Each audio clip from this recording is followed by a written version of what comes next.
What's going on, everybody? Welcome back to the show, and good God, do I sound stuffed up. Holy cow. We're just gonna have to power through today. Unfortunately, I'm not feeling super great, but I still gotta get a video out for you guys. So today, I figured we would talk about 10 or 11 of the most mildly infuriating things that every single motorcyclist understands. We're not talking about like breaking stuff on your motorcycle. We're talking about the sort of thing where you're working on your bike and you sit there, you make a mistake, and you're like, who on God's green earth thought that's how that should be? Now I gotta dig out a magnet on a stick and go find this freaking bolt so I can try again, and then you sit there working on it for 5 minutes and you realize that you haven't made any progress.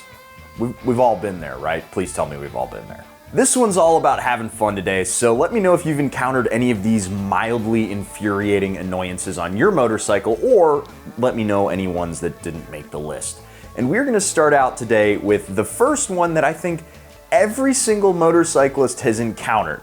And you know how I know? I dare you right now to go uninstall and reinstall your battery.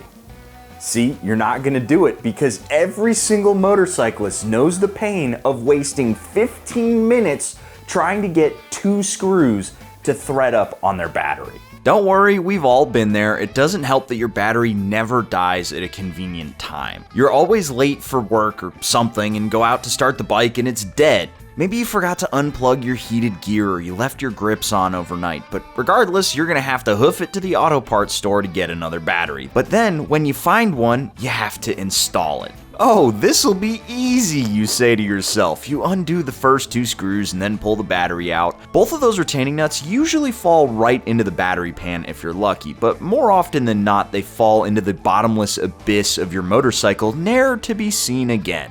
No problem, you've got spare hardware that came with that new battery. You drop the battery in the bay and then try to tighten everything down, only to find that those new retaining nuts have slipped 1/10 of a millimeter and you can't get the thing to thread up. Or you have one too many accessories tied to your battery and the screw is just a thread too short to grab that nut. Or you get everything right and immediately after you put your tools away, you realize that you've missed one of the ring terminals and suddenly your phone charger doesn't work on your handlebars. Number 2 is a direct follow-up of number 1. Try putting that seat back exactly in the right spot. If you can do this without having to stop halfway through and readjust, you're either extremely lucky or you have spent a lot of time practicing. The worst are seats that have multiple hold-down points. There's usually 2 on modern sport bikes, the little tongue that holds the front end down and then the metal ring that goes in the key latch. But if you have a mid-2000s Japanese sport bike with the banana seat, you know the pain of having anywhere between 4 and 6 tabs you have to line up just right or the seat will absolutely refuse to go back into place.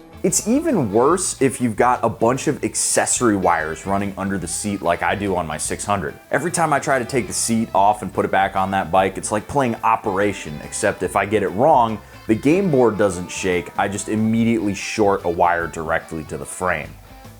Good times. Number 3 goes out to all of my pedantic home mechanics who would rather use their soldering iron than bullet connectors. How many times have you finished soldering? It's the most beautiful solder job you've ever done in your entire life. You're marveling at your own skill, and then you realize, I forgot to put the heat shrink on. If I had a nickel for every single time I forgot to put the heat shrink on a joint that I had just finished soldering, I wouldn't be making YouTube videos anymore. Pro tip, if you want to avoid doing this, before you strip off the insulation, slip the heat shrink over that insulation. A, it'll be a lot easier to get the heat shrink over the wire since you won't have a dozen little copper wires going in a dozen different directions. And B, you won't be in such a hurry to connect the 2 wires together since you still have to strip them. Or just do what I do. Forget the insulation on one wire, cover it with electrical tape, remember the insulation on the second, and then cover the whole mess in electrical tape so no one can see your shame. For number 4, let's stick with those mild annoyances you experience in the garage. And this one, I think, should be universal. It's that feeling of pulling a screw out, having it fall off your tool, ping off your motorcycle, but not ping off the ground.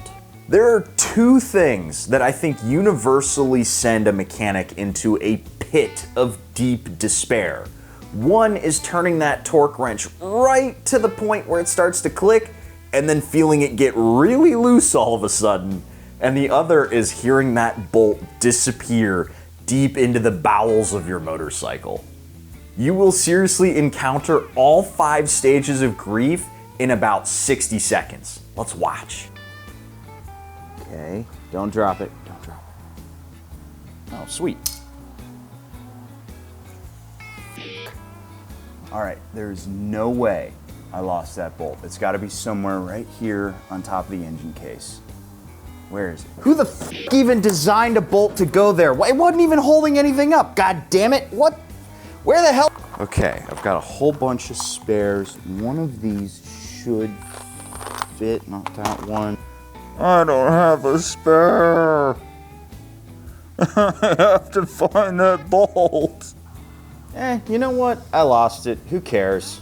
I've got 3 motor mounts. Who actually needs 4 anyway? And scene. By the way, that one actually came from Expecto Delito over on the Discord server. If you would like to join up and support some of these shenanigans, click the link down in the description below and check it out. It's 10 p.m. Do you know where your 10mm socket are? Seriously, go find it right now. Pause the video and go find your 10mm socket. My current theory is that 10mm sockets are these fragile beings that subsist entirely off of our appreciation and need for them to be used.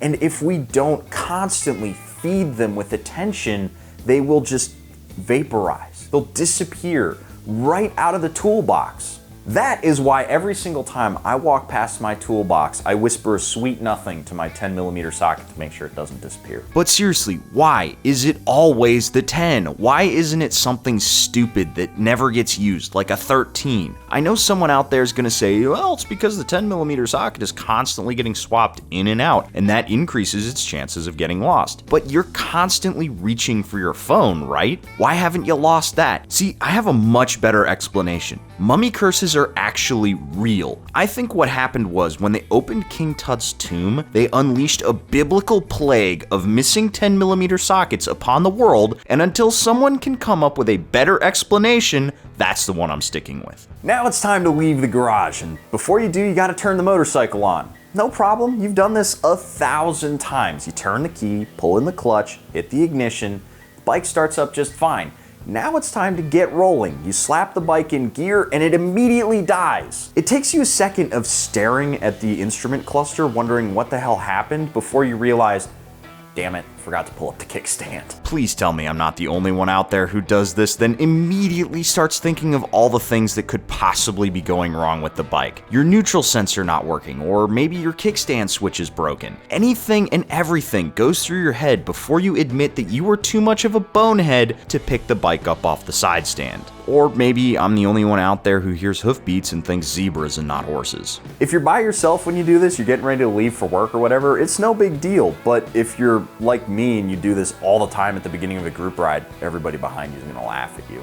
But all right, awesome. You got your motorcycle started, you got it in gear and it's still running. But you get 500 feet down the road and you hear that rhythmic tapping against the side of your helmet and you realize, damn it, I forgot to do up the cinch on my helmet. Is it worse that I've done this so many times that I've actually gotten good at doing up my helmet with my gloves on? Or is it nice because I've learned a truly useless skill? Look, I know some people are going to suggest getting a fidlock since they're easy to do up with a gloved hand, but I'll keep my D-rings, thanks. I just don't really trust the fidlock. I'm sure it's fine, but it comes apart a little too quickly for my comfort. I'll just hold up the entire group ride a while everyone waits for me to do up my helmet. Got another one for you.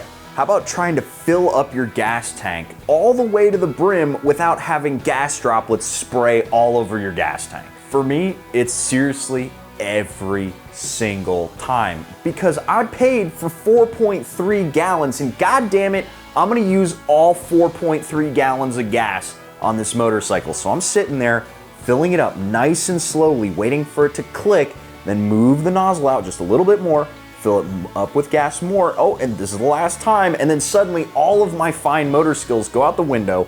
I squeeze the lever all the way in and then gas sprays everywhere. And it always seems to happen at gas stations that don't have any paper towels in the little paper towel holder.